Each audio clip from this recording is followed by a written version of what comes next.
Good afternoon, everybody. This is Sangeeta Parikshak. I'm the Behavioral Health Lead for the Office of Head Start, and I'm very pleased to be here with you for our second full week of the Head Start Heals campaign.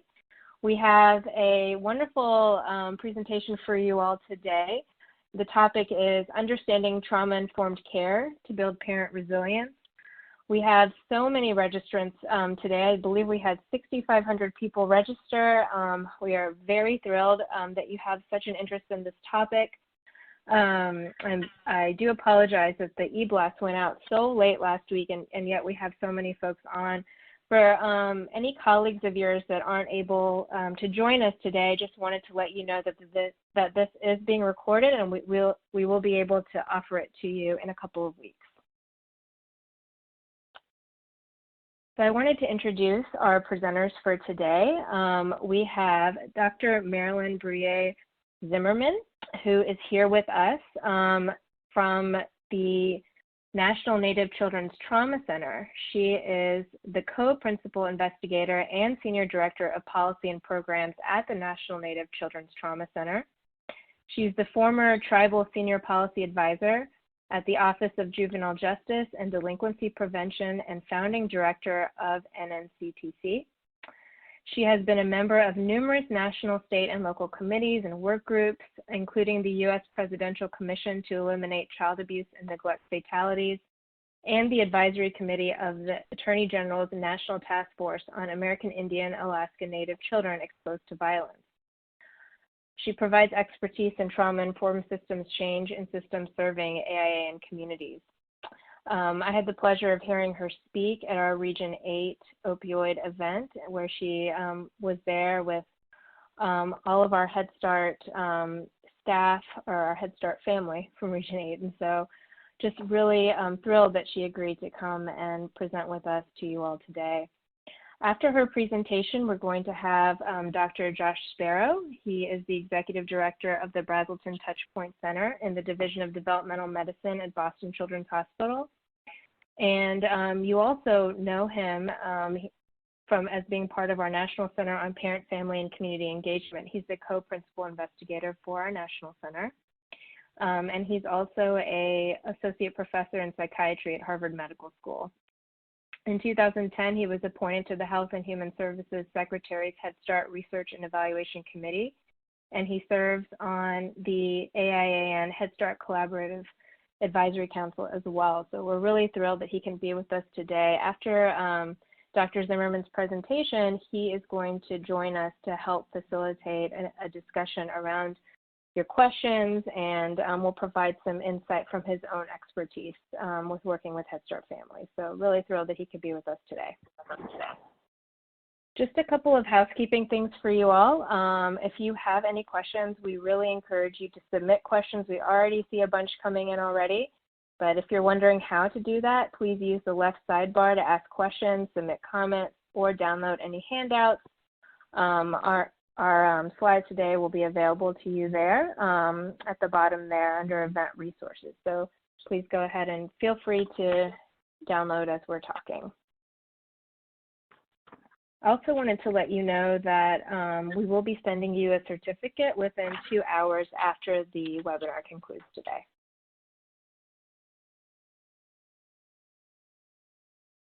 So just to make sure you know how to use that chat box, if you could also let us know what your role in Head Start is, that will really help the presenters today to understand kind of your perspective, where you're coming from, and we can tailor a lot of our answers to depending on kind of where you sit in Head Start. So with that, I would like to turn it over to Dr. Zimmerman.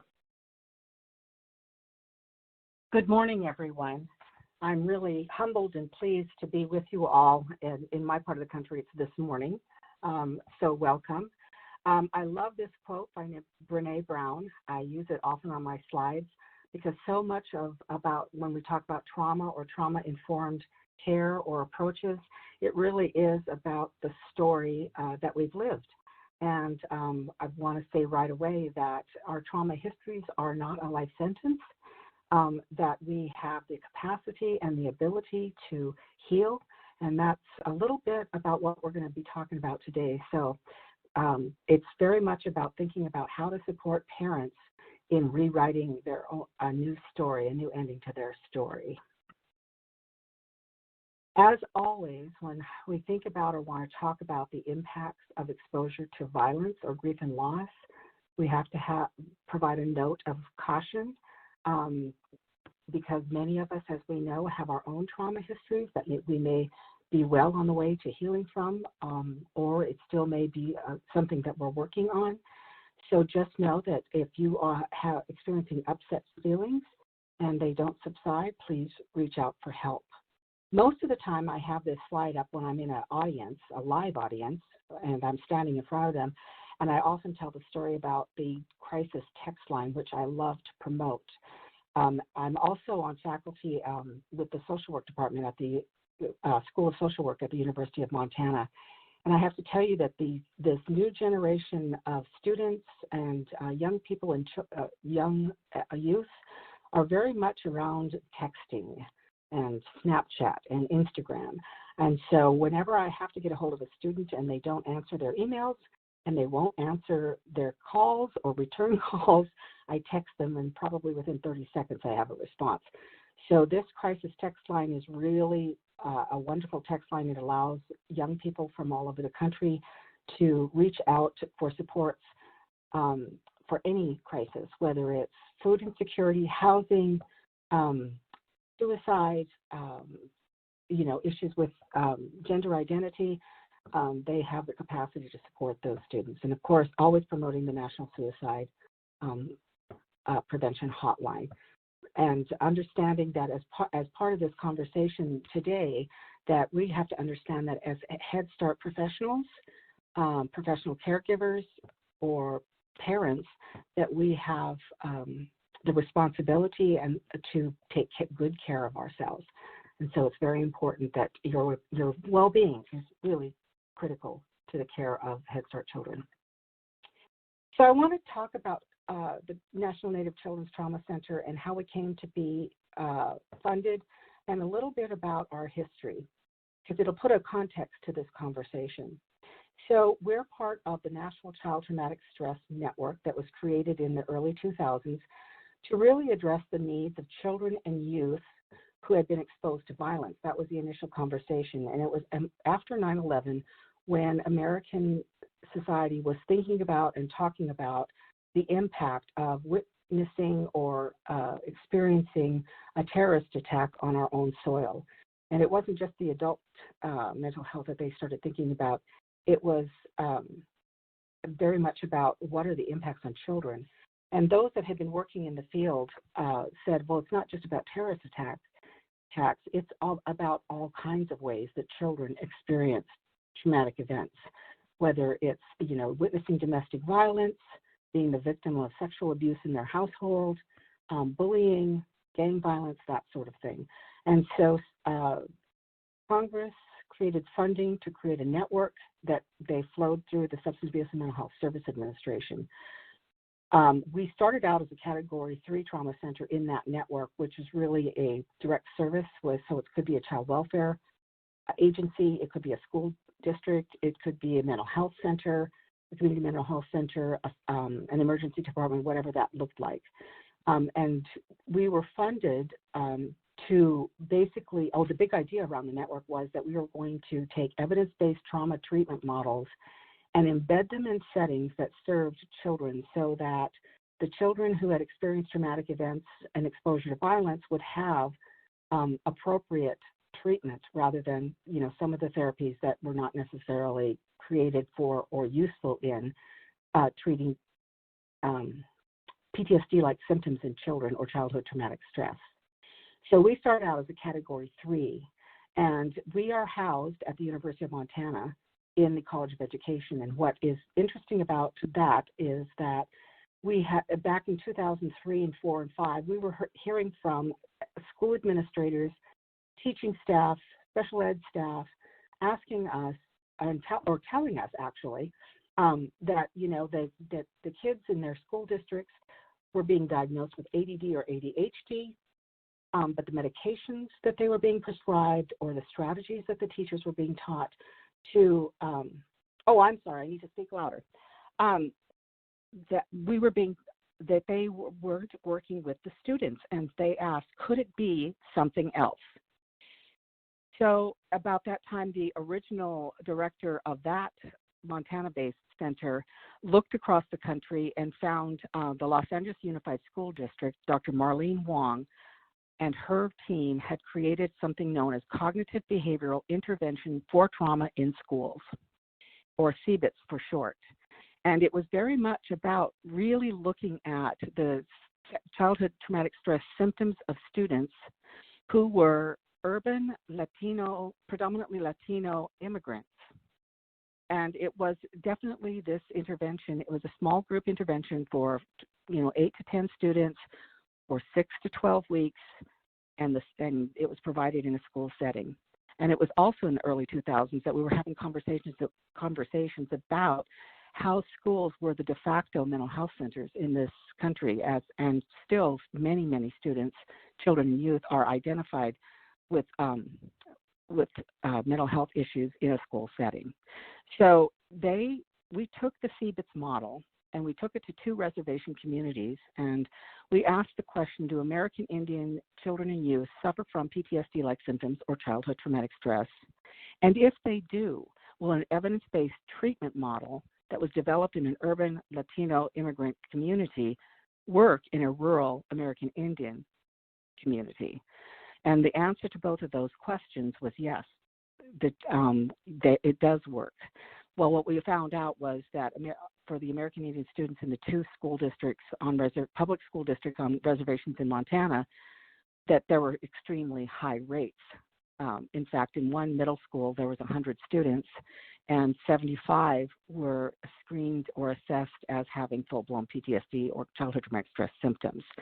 So we had an ethical responsibility to respond to that kind of need. So early on, we took the CBITS model and created a curriculum that is free and called STAR, Students, Trauma, and Resilience. But what was most interesting, I think, about that first study is that the kids were telling us, watching mom and dad fight is really hard, but grandma dying is harder. My uncle, 40-year-old uncle dying in a car wreck because he was under the influence is harder. My best friend dying by suicide is harder.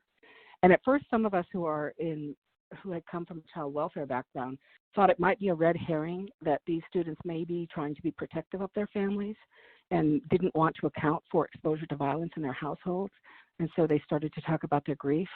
But we did a second study, and we did find that for American Indian kids, and now, so many years later, we find it's not just American Indian kids, but different populations, homeless youth. If you think about the losses that our children, our youth experience as children in child welfare, grief and loss does account just as much for their childhood traumatic stress symptoms as does exposure to violence. It was always also at this time that we had to have a conversation about how do we work in tribal communities. As university folks, researchers, and interventionists and training and technical assistance providers, we were very much a part of the conversation about honoring tribal sovereignty and how to work respectfully and thoughtfully in tribal communities. And so we always acknowledge that the tribe owns the data of whatever intervention. We follow the lead of the tribal leadership on the expressed needs of the community, not necessarily what we find interesting to think and talk about. And we try to be relevant and helpful in tribal community settings. So what we really found out early on was that it was really wonderful that the intervention did work, but like the rest of the network, and I think that anybody that's involved in implementation science found out that it's really difficult to embed an evidence-based treatment model in the context of a system that isn't trauma-informed. And so probably right around the 2010, after we were funded as a Category 2, which we provide treatment adaptation to evidence-based treatment models, and we also provide training and technical assistance to tribal communities and every system that you can think of that touches the life of a child. what was I saying? So yes, so we found out that it was really difficult to embed it in the context of, so we started really looking at how do we create those systems? How do we know that a system is trauma-informed? What are the trauma-informed approaches that can be most useful in a school setting, in a child welfare setting, in a juvenile justice setting? So that's who we are today. So why do we need to talk about trauma really? Is it just something that we've been, since the ACEs study has happened, is that something that the zeitgeist of America has changed and we really want to think about what the impact is? And I think that that's probably true. The ACEs study really changed the fabric of how we think about our health issues today. And some of us do believe, I think some of the evidence shows that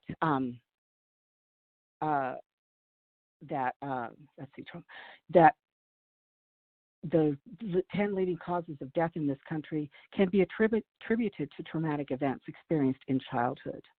We also need to talk about it because it's preventable, right? And we can heal from it. It's not carved in stone. And we have to think about it as a strengths-based model because it asks the right questions. Remember when we used to say, hey, what's wrong with that kid? Or what's wrong with you? Why are you behaving that way?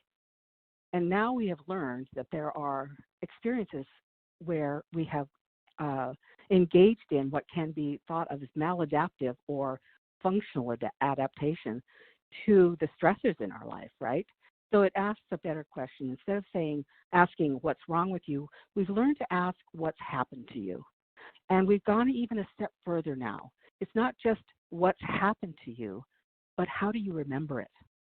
What meaning do you make of it? That is what becomes important in this conversation. So what is trauma? So today, this is going to be very broad brush. And so if you have any interest in going in more depth, they have I believe, Head Start has my contact information. Please reach out. But so we're going to do very brief, broad brush strokes today. So what is trauma? And I'm sure many of us have already seen and heard some definitions. So trauma is that is really understanding that it's the experience of real or perceived threats, right, of your safety or the safety of a loved one. That's why exposure to witnessing domestic violence is so difficult for children, and that causes a sense of being overwhelmed or a sense of terror, helplessness, fear, or horror. So it's very much about thinking about what those experiences how do we make meaning. So if you think about your family and you think about your childhood and think about potentially a family event, let's say a family reunion, and if something tragic happened at that family reunion, all of the people may have a different response. Some may have a response where there's what they call post-traumatic growth, where they think, wow, that was wonderful the way that we were saved and that we supported one another and we helped, and it could have been worse, and God is on our side. And some of the youth and children might think that was really scary, but they've got really good supports in parents and grandparents or aunties and uncles. And so they really come to believe that, yes, that was a scary event, but I'm safe now. Everything's okay now. My family's okay, and and I'm going to be okay. But then there's those children and youth, and some adults, who really perseverate, really are impacted almost negatively, and they need extra support. Maybe 6 weeks out, they're still say it was a boating accident. They're afraid to get in a boat. They can't even watch a boat scene on TV. Whatever the event is, they have a different response to it. And none of us get to say how we respond to those events. So I think that that's a big message of becoming trauma informed. We don't get to say, you know what, that happened to me when I was a kid, and I'm fine.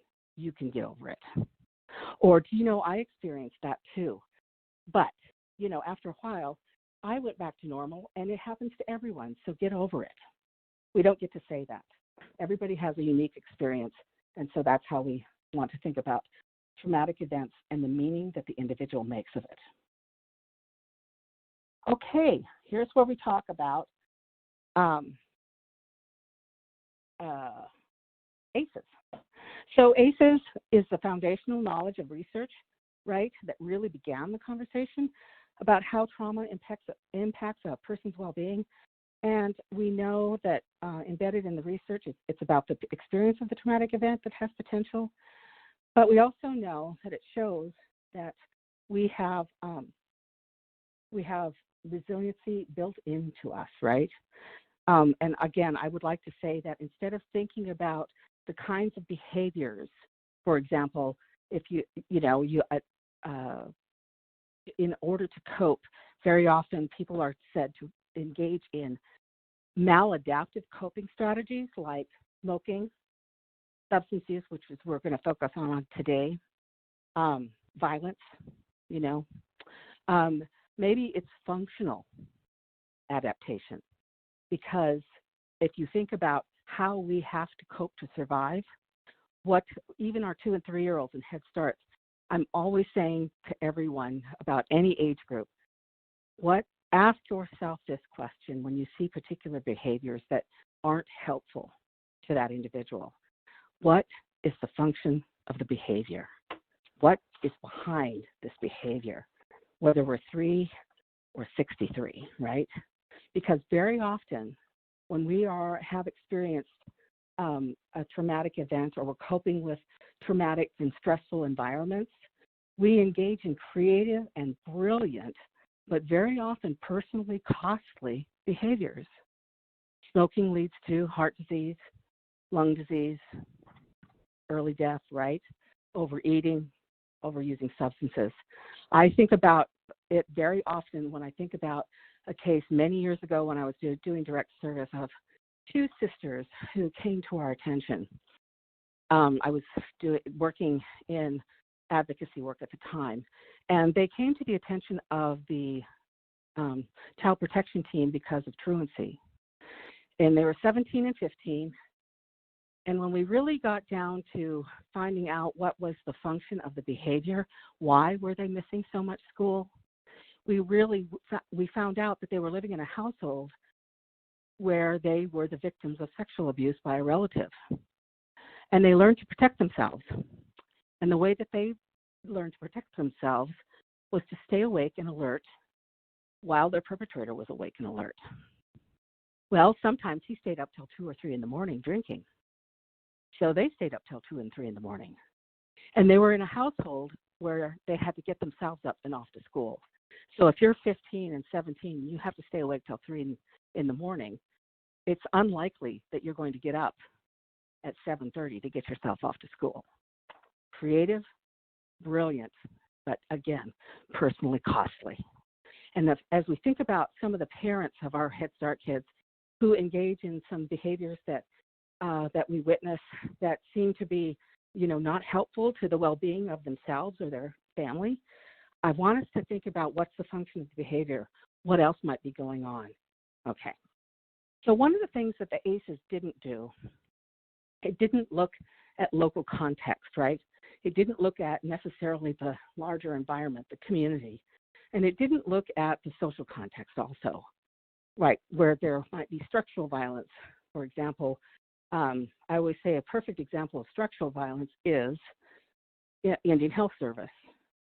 So nationally, Indian Health Service is the primary care provider for the majority of American Indian and Alaska Native people in this country. They are funded at only 50% of need and have been only funded at 50% of need for the last, 3 or 4 decades. So structurally, we don't have access as American Indian people to really the kinds of health care that that our peers do.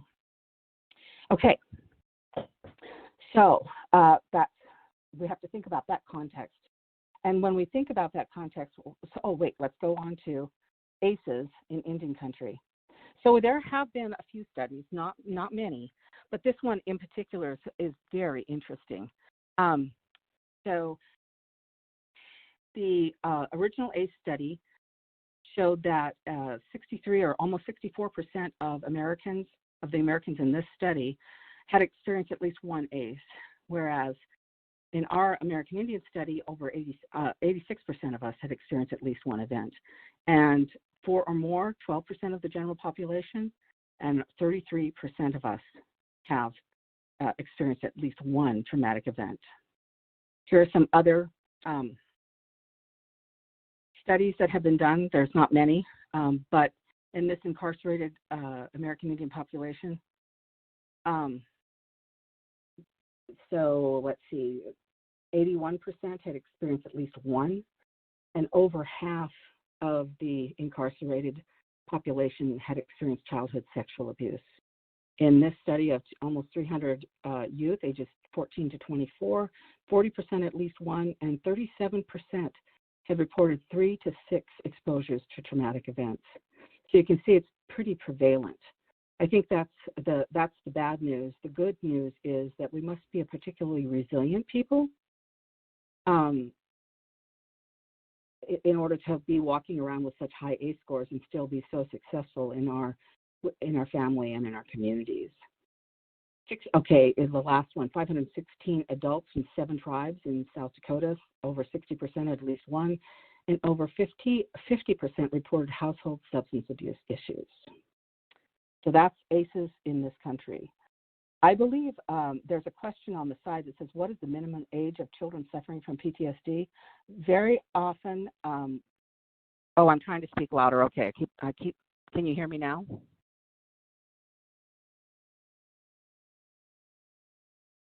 Okay, so I believe that we, at the National Child Traumatic Stress Network, which is www.nctsn.org, you will find that we work with infancy.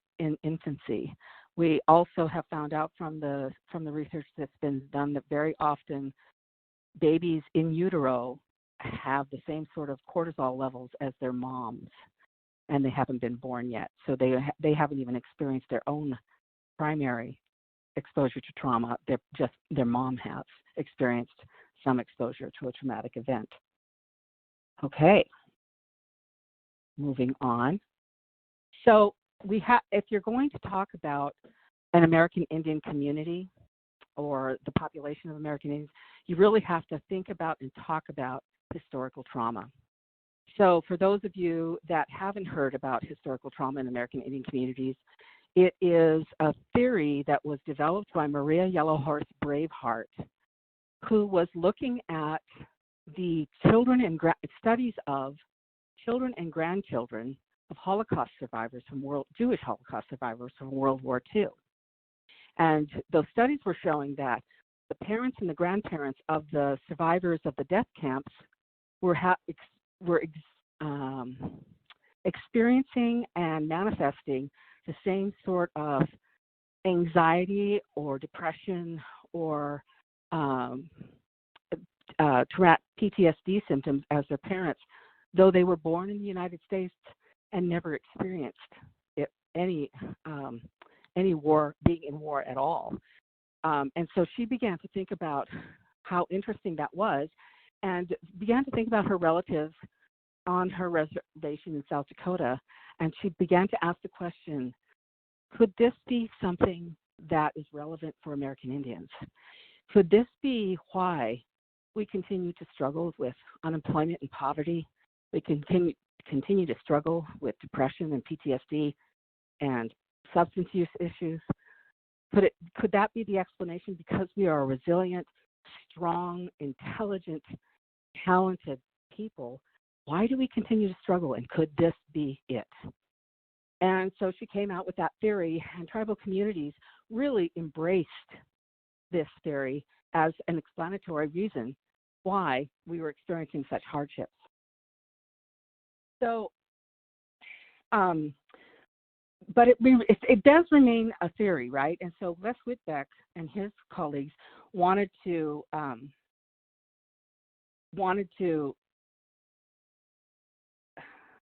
sort of quantify, do we really, does our emotional well-being or our psychological well-being, is it really impacted by the boarding school experience of our grandparents and our great-grandparents? Does it really have a connection? And so they created a grief and loss scale that they used focus groups of elders from 3 different tribal communities, and they created this as the elders talked about the kinds of losses that they think about, right? So how frequently do they think about those losses? And so the elders themselves said, look, it's about the loss of our land, our language, our traditional ways, our family ties, families from reservations to government relocation in the cities around this country, loss of self-respect, loss of respect by our children and grandchildren for our elders, loss of people through early death, right, and losses from the effects of alcoholism or substance use to our people. And so they created the scale, and then they asked, how often do you have these thoughts? Are they intrusive, right? So if you look down to the loss of culture, only 10% of this population never thought about the loss of culture. Whereas, let's see, where almost, so 25% thinks about the loss of culture daily, right? The loss of language, almost 30% think about the loss of language daily. So looking at and thinking about how often they think about it. And so, okay, yeah, there is culture, and there is cultural trauma, because it's called, very often we call it cultural genocide. It's basically, the wiping out of a culture in order to assimilate a people group, and that occurred to us. I'll let you address epigenetics and PTSD, okay, Josh? So we did think about losing our culture. We thought about the loss of the effects of alcoholism. Almost 30% of us every single day think about the impacts of substance use on our families. So, but the question is, okay, you think about it, but does it impact how you feel, right? What are your emotional responses to these losses? And so it's like sadness or anger. Do you experience rage or loss of sleep, a loss of concentration? Sometimes people feel sadness or depression when they think about the loss of land, language, culture, and generations of children to boarding school. Or almost 40% think about or feel angry when they think about it. 25% have a loss of concentration because of it, right? So it is very much impacting how we are responding. And it's a layer of grief that American Indian people have that may not have impacted the well-being of other populations. We will be getting to. So one of the things that has happened in American Indian communities, and which I think is wonderful, is there's been sort of a renaissance of people embracing their cultural ways, their traditional ways, their ceremonies. And very often, very early in the work that I did with tribes, I would very often hear from tribal leaders and community members and elders, we have the answer to everything that's, that we struggle with within the context of our culture, our ceremonies, our language, and our people. And absolutely, that is a huge piece of the conversation that we have to have when we think about historical trauma and loss. We have to think about our resiliency and think about how we access those strategies in order to support American Indian and Alaska Native families. Okay. I see so many questions, Josh. I'm just going to keep rolling on until we've got one more slide, and then you can ask one. So one of the impacts is that if you that in this particular study, people younger than 30 years old had similar historical trauma scores as the elders did, as people over 30 years old, which is fascinating, I think. And also those people that suffer from substance use disorders seem to have a much more emotional response to those trauma and loss in their lives. So, Josh, do you have a question that you want to bring forward after this slide? Oh, there are so many great questions. This is a really terrific group of people who are all so passionate and knowledgeable about this topic.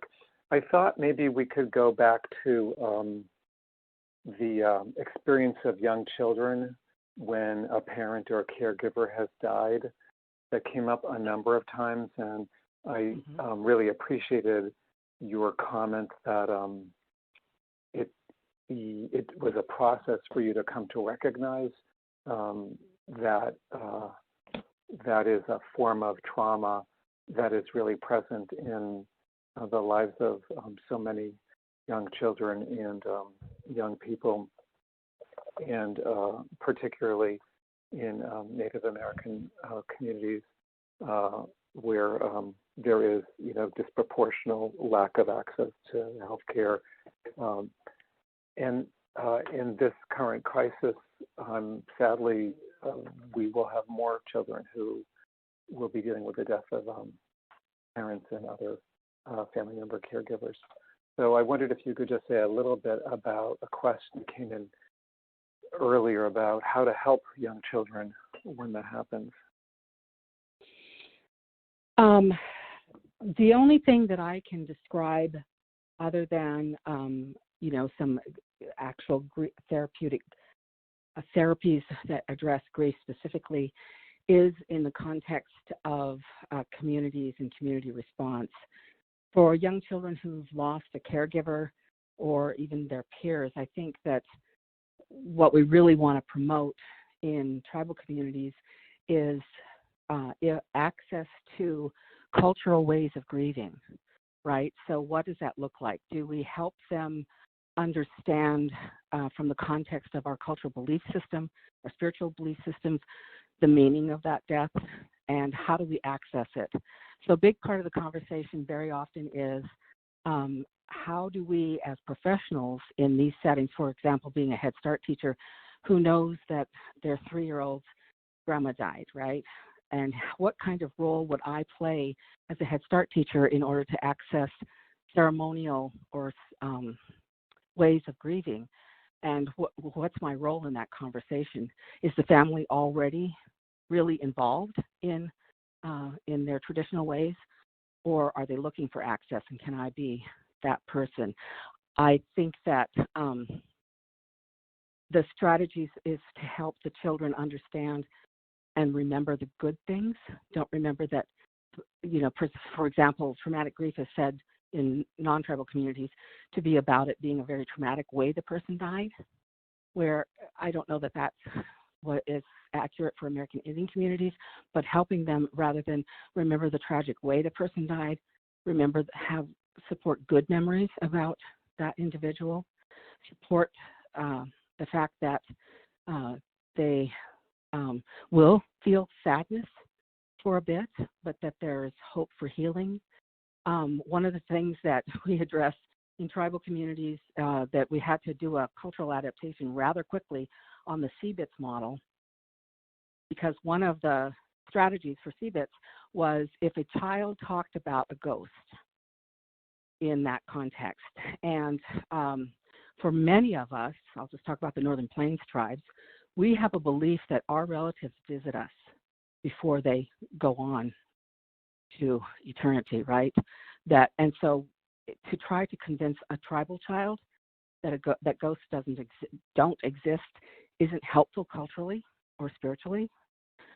So really helping them understand, why grandma is visiting you, and then smudging your bedroom to help her go on her way and making that child feel safe. I feel like I'm not answering the question the way it was intended, but this is what I have. So do you have anything to add, Josh? No, I was thinking that people who are listening probably want to hear your answer about the cultural ways of dealing with death. I would just add that we've also got a number of questions. I think you mentioned one about how early can PTSD happen in a child, and you talked about its beginning at the very beginning. Another question was about whether children remember anything before age 3, and I think the answer is that yes, they do. And so in thinking about how children experience death and how we can help them with that, I think you could also address the ways in which children of different ages, including very young children, infants and toddlers, experience death and how that shows up in their behavior. We've had a lot of questions about that and how we can help them with those things, thinking about this developmentally. Right. It's depending on where they are in their developmental trajectory, will have a great impact on what their behaviors are that they might exhibit. And so it's always a good question to ask, again, repeating myself, asking what the function of the behavior is. I think also reminding ourselves that we used to believe that, babies up to 3 years old were so resilient, and we've come to find out the research has now shown us that they're the most vulnerable at those ages, and not to discount some of the grief and loss that they may be experiencing or gloss over it. Okay, going to move on.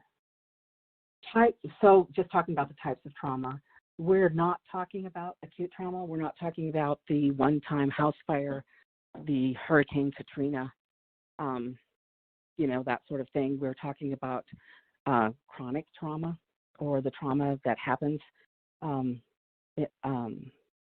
within the context of their households, witnessing domestic violence, that sort of thing. That's chronic, where it's ongoing. A complex trauma is early in its onset, and it sort of occurs many levels over the lifespan of the child, and it's very much about the traumas being perpetrated, so to speak, I hate to say that word, by the caregiving system themselves. So it's not just that the child is witnessing violence, but he's witnessing violence of his parents, right? It's not just that they experience sexual abuse, but it's at the hands of a trusted caregiver. That creates some complex outcomes for children and youth. It also greatly impacted, again, is the caregiver response. So for those children and adolescents who are in homes that don't provide that consistent safety or comfort and protection, they begin to develop ways of coping that allow them to survive and really to function day to day. So for instance, they may be oversensitive to the moods of others. So they might be always watching, the adults in whatever context they're in surveilling for safety, always surveilling for safety. They might withhold emotions, right, from you, or be seeming to be overly emotional. And they begin to create adaptive ways of survival. So you have to, again, the function of the behavior. What else could it possibly be? We talked about historical trauma, but also we have to look at and think about the impact of secondary traumatic stress, which is really something that occurs for families who have, professional caregivers who work in systems where they are working with traumatized students, clients, patients, right? So, and it's not necessarily that you hear the stories or know the stories of the children that are traumatizing to us necessarily as professionals. It's the behaviors the challenging behaviors that we have to deal with every single day in the context of our classrooms or our clinics or our communities. Okay. So here's a range of situations. You can see that the automobiles and life-threatening illnesses and natural disasters are above the yellow line, whereas physical or sexual abuse, abandonment, bullying, neglect are below. So the first are much more about acute, and the last, below the yellow line, is chronic and complex traumatic situations. So for the sake of the conversation here today and the one that we had at the opioid conference, I really want us to think about and talk about our Head Start students' families and their primary caregivers, and some of the ways that we can think about and support the moms and the dads who may be struggling with addiction, because that seems to be, in my understanding, the most challenging in parent engagement. So let's take a look. So just wanting to let you know that trauma and female addiction does have a correlation, that one of the first studies on trauma and female addiction, 74% of the women had experienced sexual abuse. Women who had traumatic childhoods are 5 times more likely to use drugs and twice as likely to abuse other substances. And as many as 4 out of 5 women seeking treatment for substance use report a lifetime history of sexual assault, physical assault, or both. So again, 50 to 80% of women diagnosed with serious mental illness have been sexually abused. 99% of, up to 99% of some women in this particular study were sexually abused. 9% of women with alcoholism were sexually abused. And 92% of incarcerated girls report sexual, physical, or severe emotional abuse. And the news isn't much better for American Indians. So, Josh, I'm not sure how to respond to the side questions. Do you want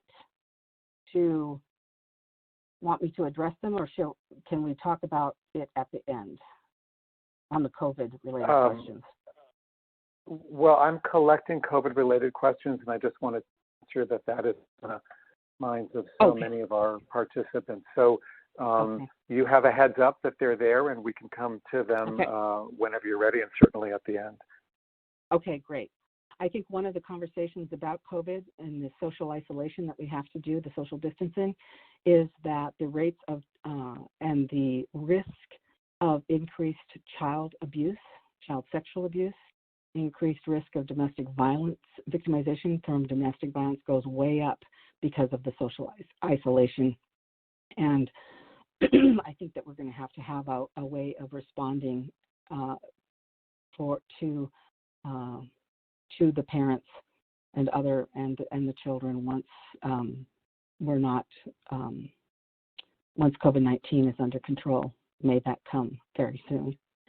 So again, Native women exposed to violence, you can see that the rates are much higher than the general population.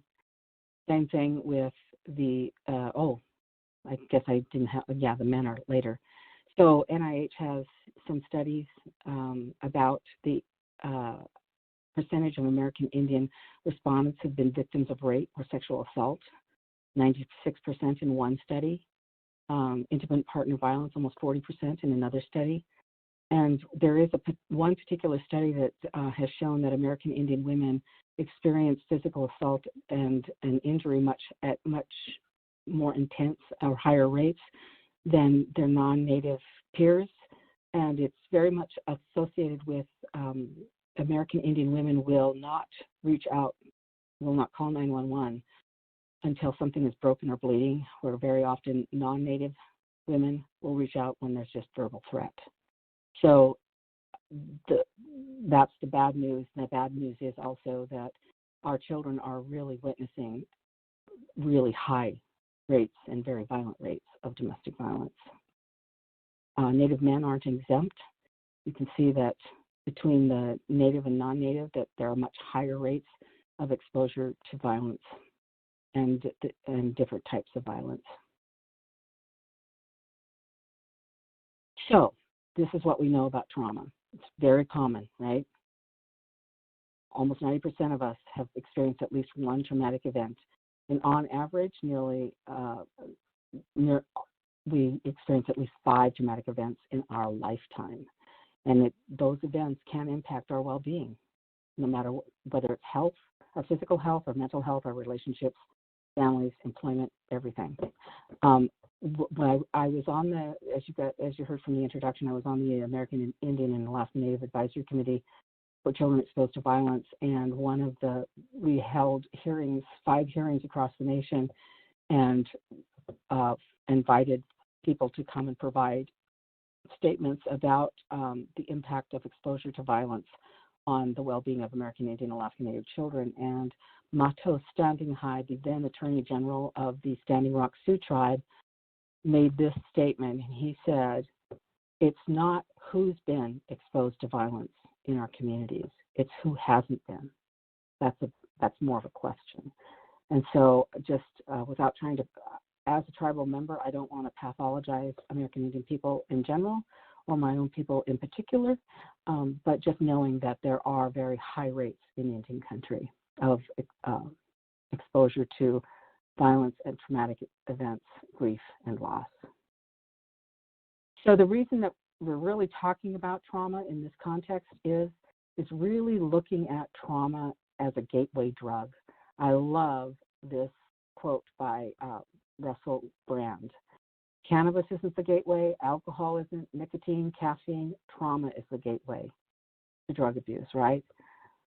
So that is a big piece of some of the functional ways of coping that our parents and our grandparents have taken up in order to be able to just cope with their own trauma histories.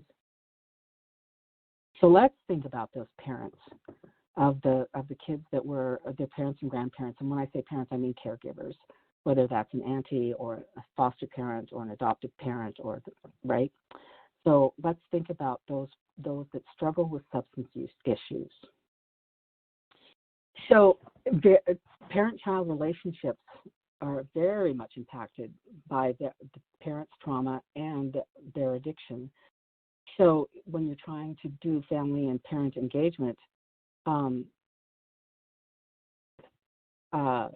going to talk about, thank you. We're going to talk about the impacts on parents, and we're going to give strategies for Head Start professionals to be able to support parents if they so choose to with their substance use issues.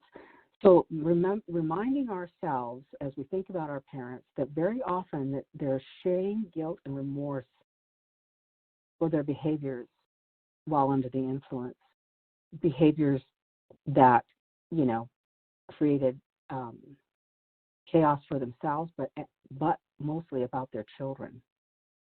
Their memories can be stimulated by just having a child of a particular age.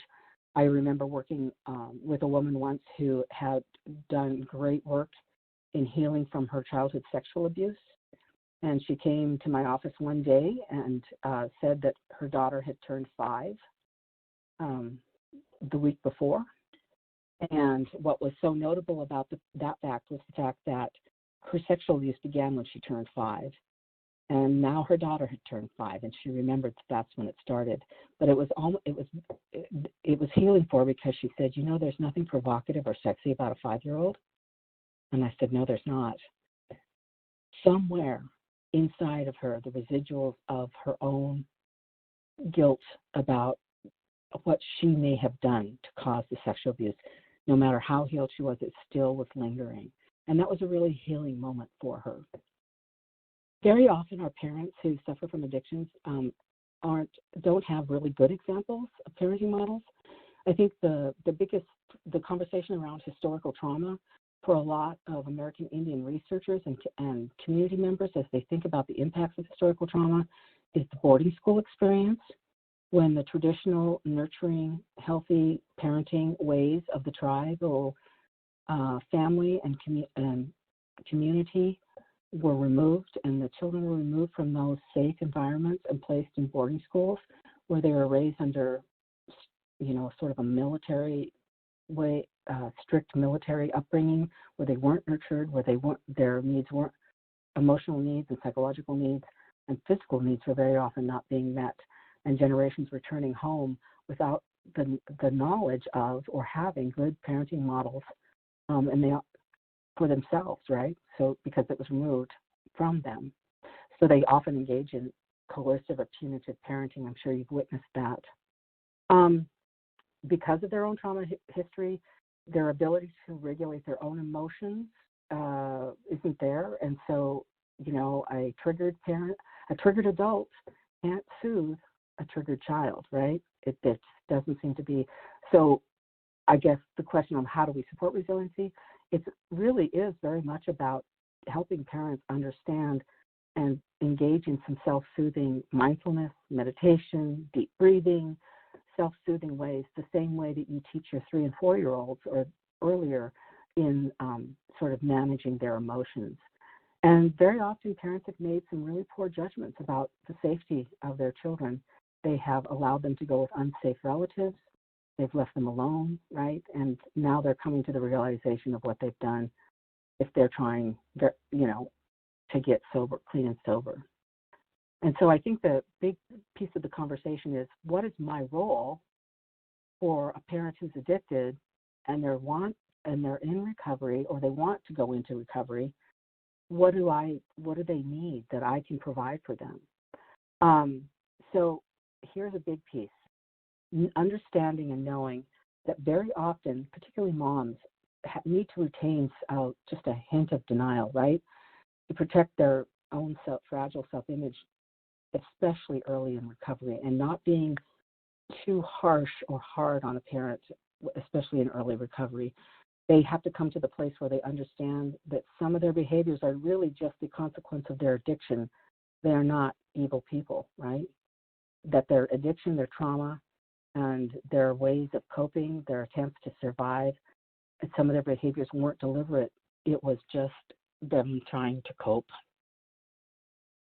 Very often we don't want to look at our own childhoods if they were particularly traumatic, and we have to really help parents develop a sense of self-empathy, right? We all struggle with something, and having being trauma informed, like a universal strategy, if you want to get technical, is really just to be helping them, being empathetic to their needs and helping them develop some self-empathy and self-forgiveness, because they'll need it, because they're going to have to take an honest look at the impact that their substance use had on their children. And they're going to have to learn how to parent differently. And that's not easy in recovery. So during recovery, it may be difficult. You may notice a Head Start parent of a 3 or 4-year-old who doesn't seem to be able to tolerate the child's anxiety or their aggression or even their sadness. They may be reactive and punitive in their disciplining of the child in your presence. That's a good opportunity to provide a way to open the door for conversation about what a different kind of response might mean. Again, that the child may serve as a reminder or a trigger, to their own helplessness, and their own neediness. And it may be that they don't do well with boys because they're, the gender or the age of the child, as I already gave an example of. So also what very often happens early in recovery is, okay, mom is sober and clean and sober now, and she's home with those kids, but she still may not be parenting, right? She still may be isolating herself in the back bedroom because, maybe not drinking, that she sleeps. She doesn't trust herself to be, to not be punitive with kids. So she doesn't trust herself, and she distances herself from her own children. And any time the Head Start parent can also really be triggered by the responses of Head Start staff, because they already have a belief that no one cares about them or that nobody can help in those early stages. So being really empathetic, really thoughtful, really encouraging becomes an important piece for Head Start staff in order to support parents to help them continue on their journey to recovery. But also knowing that, you may be well-intentioned. This is what I say often to teachers with children. They know they're safe. They know they are a safe adult. They know they care about this child, but not understanding that child is always surveilling for safety, right? And even though they're well-intentioned, the children may not respond to their well-intended language or body language or verbal language. And so we can very often, it's the same way with parents. Trauma impacts the way that they engage in healthy relationships, or especially responses to services. So here's a question that I want you guys to think about is think about an example from your own personal or professional experience when you reached out to a parent in an empathetic, thoughtful way, and it just seemed to backfire, right? They didn't seem to respond at all. In fact, they seemed to become angry or didn't answer you or quickly left, right? Or they dropped out of the parent group or whatever that might look like. And then very often the trauma has occurred in those service contexts, whether it's primary care or a school setting. Maybe they didn't have a good experience with schools and Head Start is an extension of that negative experience. So again, think about your own experience with those parents and how Head Start, the fact that just Head Start itself may be a trigger. So how do we, again, here it is again, let's reiterate, supports needed for recovery. Parents may need to retain that denial. They may need to develop understanding of their behaviors. They may need to examine their own childhoods and develop that self-empathy, right? They have to look honestly at the impact, and they need to learn and find support for their ability to parent differently. I think, Josh, here's another place where we were going to pause for questions or comments.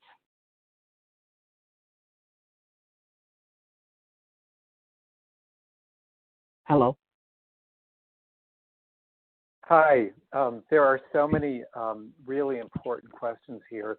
There were a number about COVID-19, which we might save until the end. Obviously, that is on everybody's mind. And I'll just say for the moment that my friend Jackie Haight at Port Gamble Sklallam has put in the chat that there is a social distance powwow happening right now with dance-offs, and there were 151,000 people on Facebook. So I just thought I would mention that now. And then there are a number of questions about parents. One was asking for more about how to build parent resilience. And then there was a specific question that is related to COVID-19. What can parents do to improve their mental wellness during this confinement and jobless period of time? Wow. So they're not easy questions, Marilyn. Sorry. No, they are not. They are not they're tough, easy questions. But they're really important. Yeah, they're really so tough. I think that, yeah, for example, the virtual powwow that's happening, there are virtual support group meetings happening, being able to help parents access those or find those.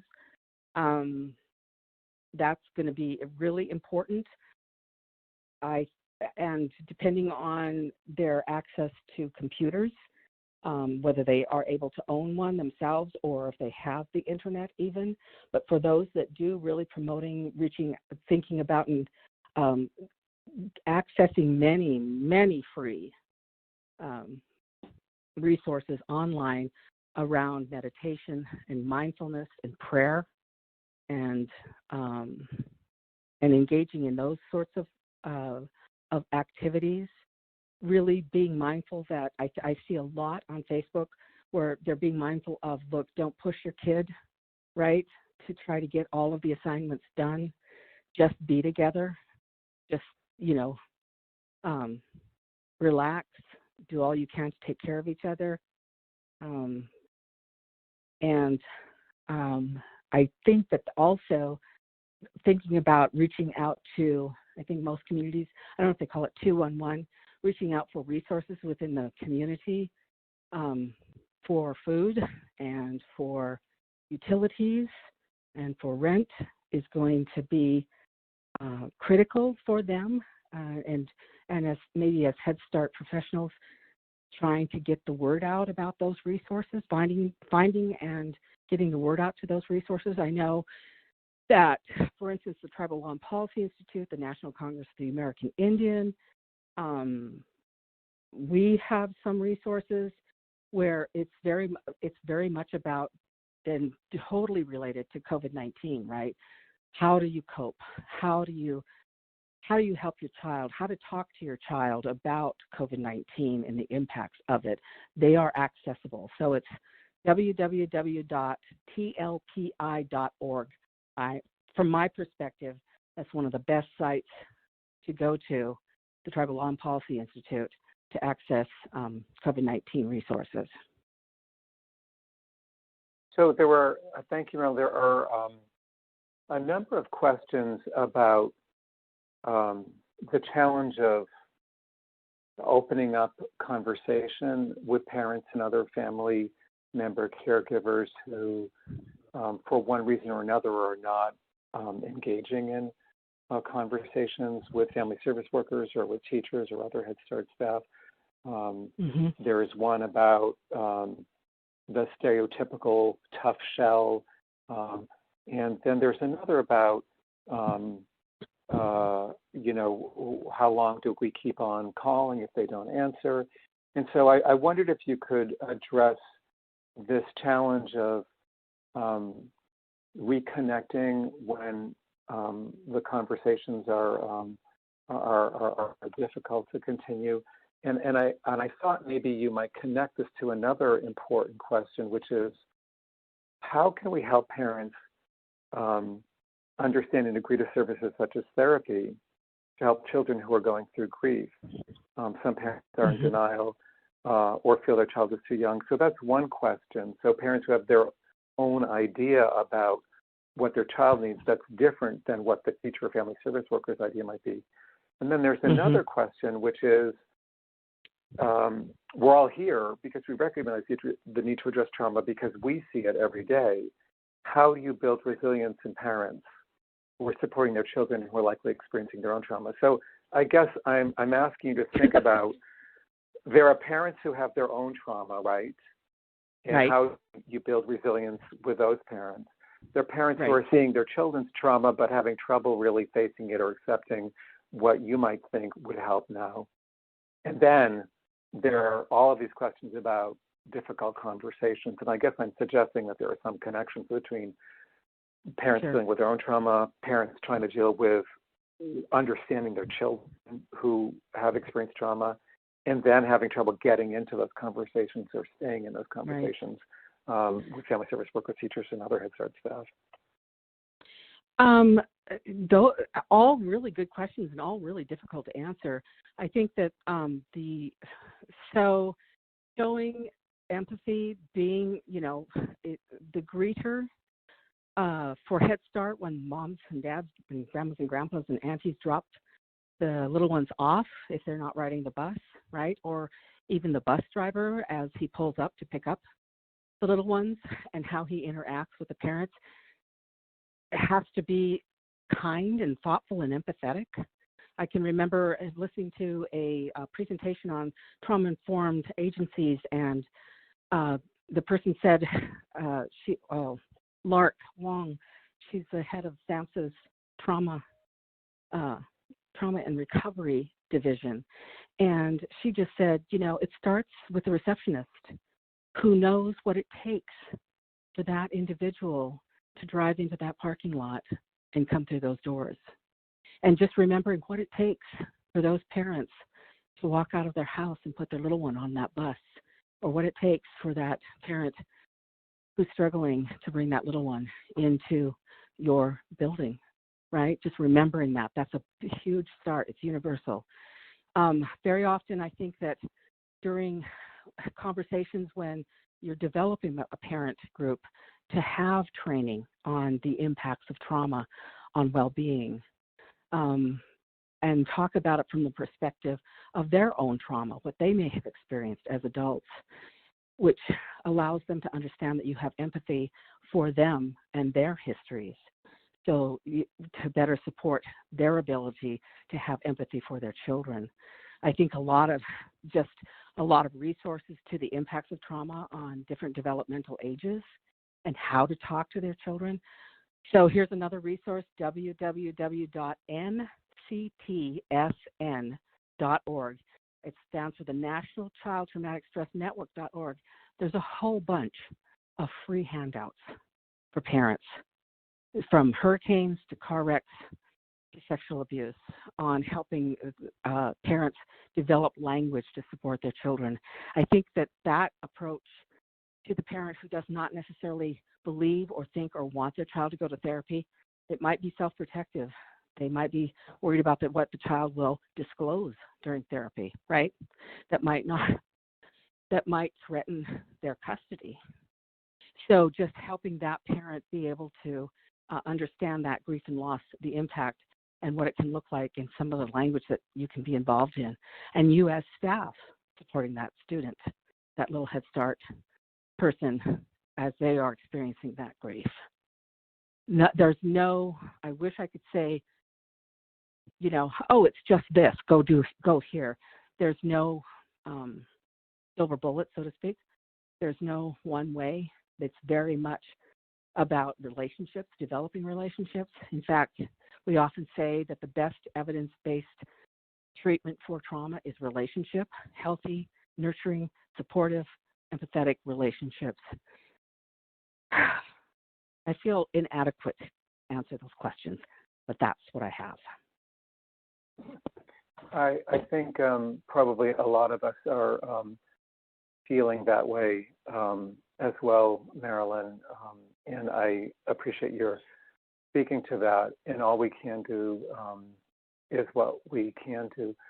I would just add that for the question about the parent who may be quote unquote in denial, I think one of the hardest things for parents and this is about whether it's a difficult behavior in the classroom that is really hard for teachers to understand or manage, or one at home, or both, whether it's related to this current COVID-19 pandemic or to an earlier trauma.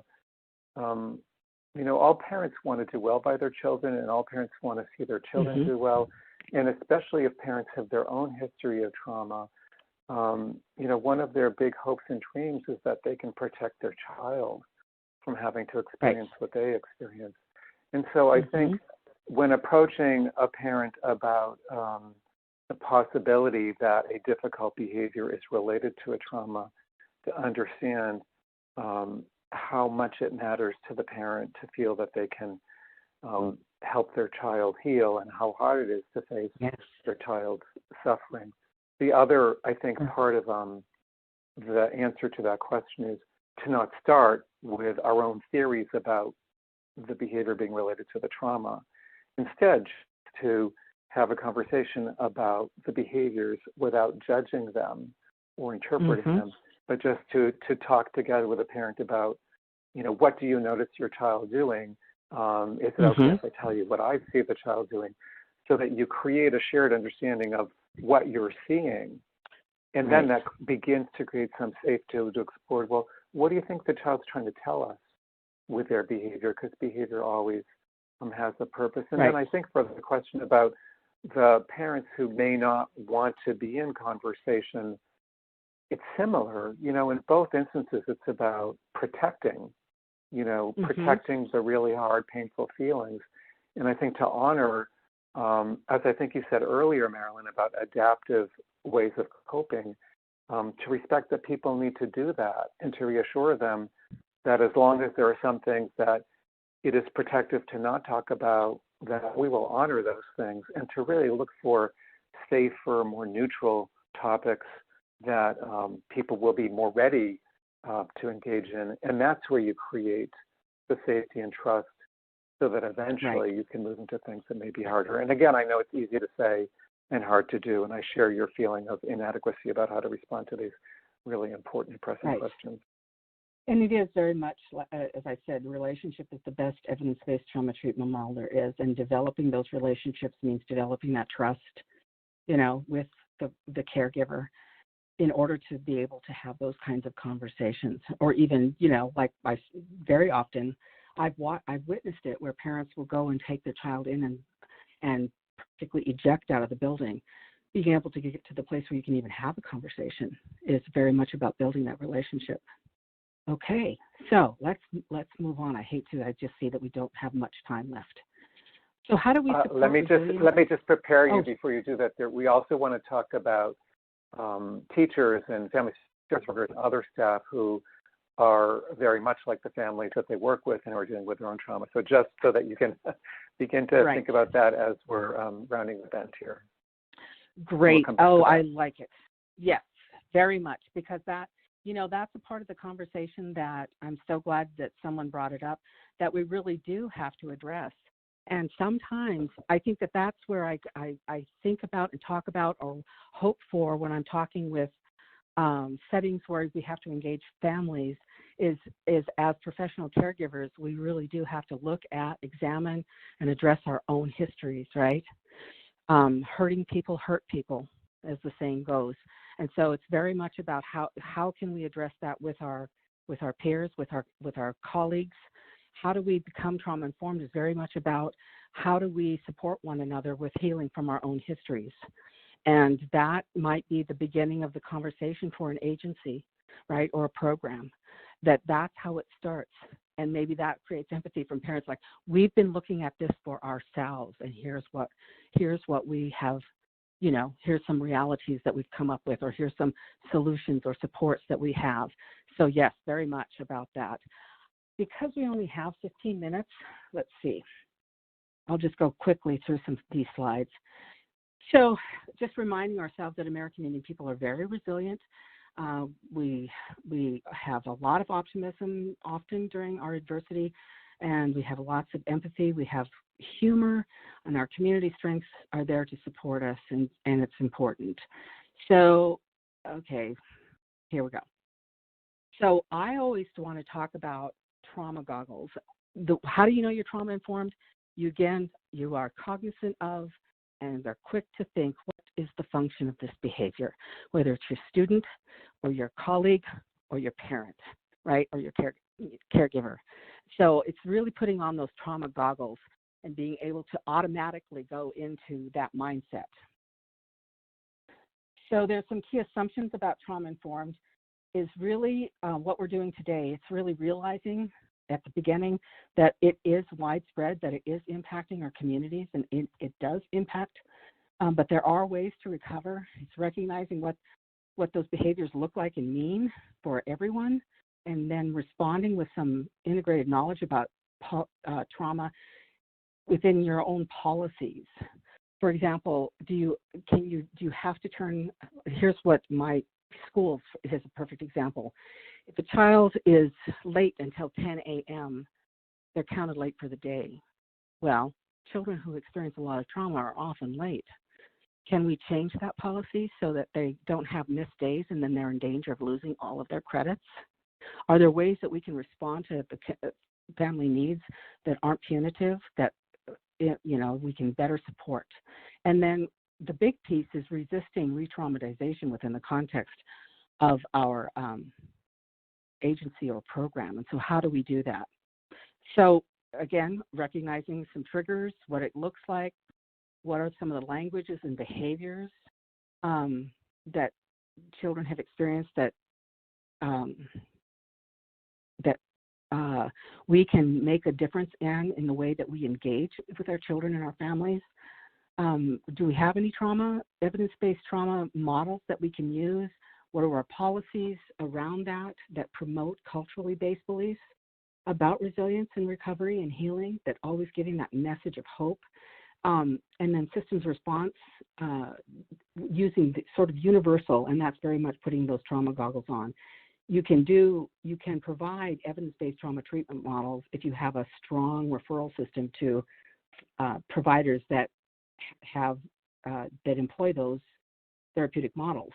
But if you don't, you have to use much more universal strategies and it's good for everyone. So let's enhance resilience. So again, promoting those relationships with competent caring adults. And that's not just for the students to the caring adults in the building or in the program, but also in promoting those relationships with the parents. Promoting the parent programming, promoting the parent organizations and coming to them and making it as non-threatening as possible. Facilitating proximity to secure figures really making sure that your support staff at Head Start are really empathetic, kind, and not punitive in any way. What's it look like to support the function of a parent during a particular crisis like COVID, or a family crisis like the potential for homelessness or the death of a loved one? Again, really fostering among yourselves quality relationships with your staff and quality relationships with the parents. And fostering school bonding and engagement, again, is very much about relationship. 3 and 4-year-olds nurturing their brain development no matter what, even if they have trauma histories and they engage in some challenging behaviors. Really understanding that that's your role, is to nurture that. We can teach our children, our little ones, some self-regulation skills, and maybe helping, part of the parent group meeting is teaching parents some self-regulation skills that they can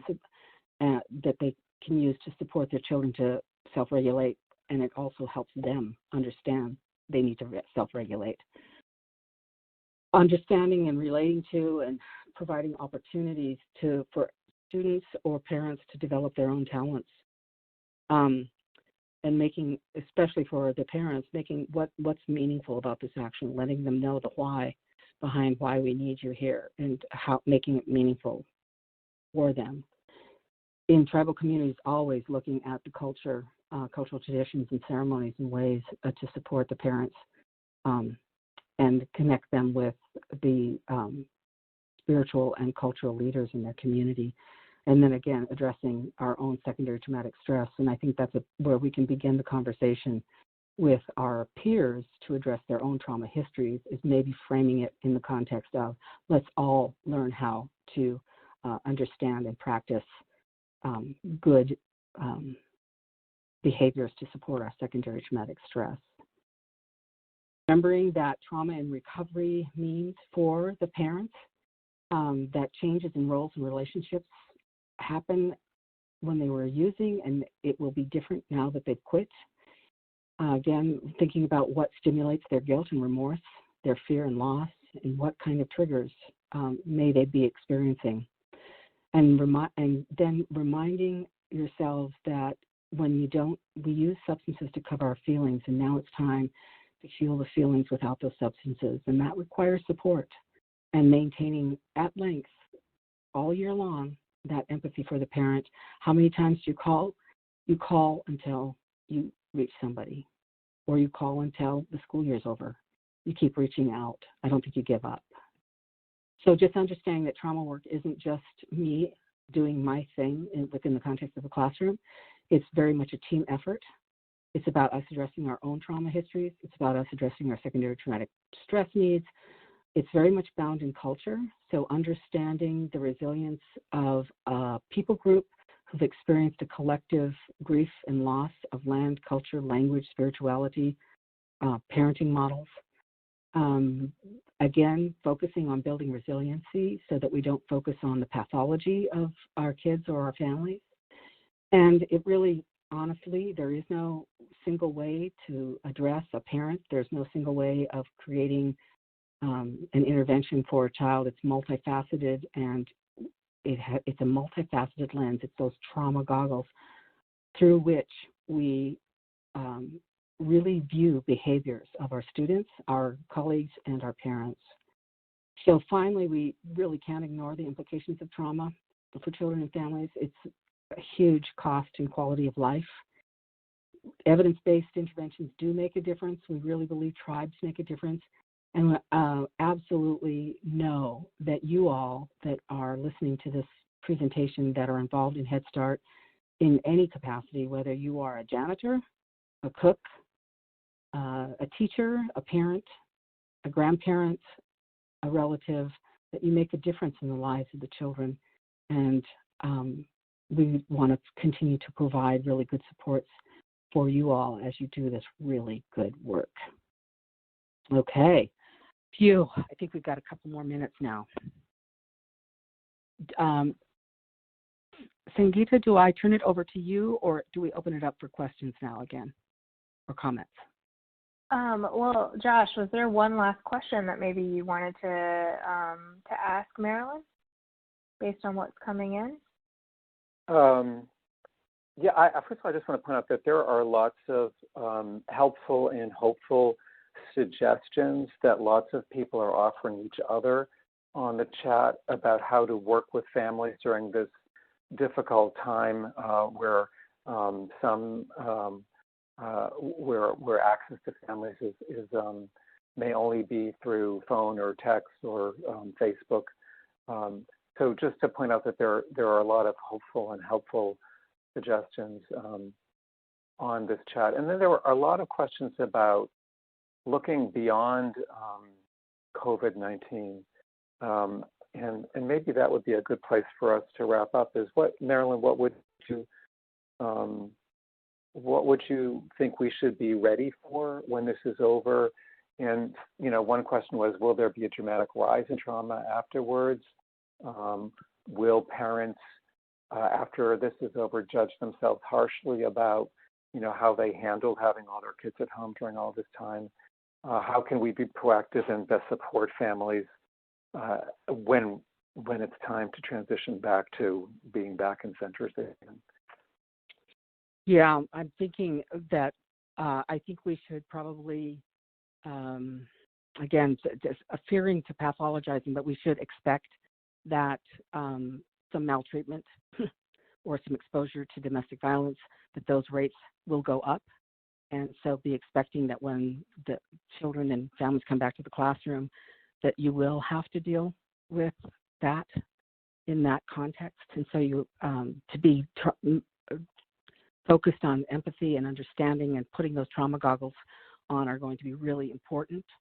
I think that one of the things that I want to just end with a story.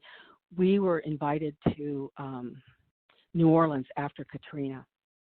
And so this horrific hurricane displaced families, right? It was a year before people came back to normal, so to speak. And even then it wasn't normal. And to understand that COVID-19 is something like that. It is like a hurricane in that it has a beginning and an end, and it's having an impact right now on our well-being. But 5 years afterwards, we had gone back year after year.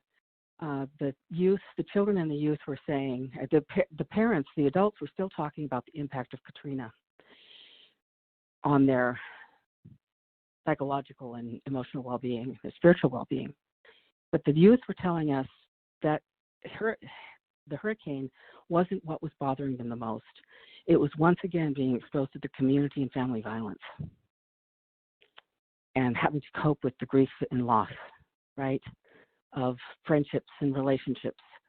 So to just remind ourselves that this is a moment in time that we will go back to, still needing to have empathy and understanding for the day-to-day lives of our students and our families, and how COVID-19 exacerbated some of their lives, but that no matter what, we're still thinking about real life, everyday life in our communities and the everyday life of our students, and to just understand that trauma-informed approaches, trauma goggles, it's all very much needs to be sustained throughout your professional career. That makes sense. Thank you so much, Marilyn, and thank you to Josh as well. This has been a fantastic webinar, really engaging. Love all the comments, love the uplifting thoughts. Head Start Heals is all about how Head Start is in this great position to actually make a difference in the lives of children and families. We are comprehensive in nature. We have family engagement at the cornerstone of the work that we do. And so we are in the right place at the right time to make a big difference. We are going to continue with the campaign for at least the next month. We're going to do our best to answer so many of the great questions that are coming through. We really encourage you to get onto the My Peers community. We have a community now just dedicated to mental health. You can find that and add into there. We encourage you all to have these types of conversations there. Our National Center on Early Childhood Health and Wellness will be able to send in more resources for you there. So it's just kind of a nice place to be if you want to be continuing the types of discussions that we had here today. And just to know that we do have some events coming up. We have one tomorrow at 1 p.m. Eastern Standard Time. I'm going to be joined by Neil Horn from the National Center for Early Childhood Health and Wellness, where we're going to be having a Q&A discussion around mental health consultation. So basically, we're bringing together questions that we're hearing from you all often about mental health consultation, and we will be addressing kind of what mental health consultation can look like and mean in the current COVID time as well. And then coming soon, we're going to be having webinars and office hours related to trauma-informed care in classroom settings, discussion of trauma-informed care and migrant seasonal Head Start, as well as trauma and adult mental health. So please stay tuned for that. You can send any emails you have related to trauma to trauma@eclkc.info. It will get to me as well as our team. And here's the website on mental health as well. So we hope you enjoy the rest of your day. Take care of yourself, be well, and we'll be with you again soon. Thank you so much.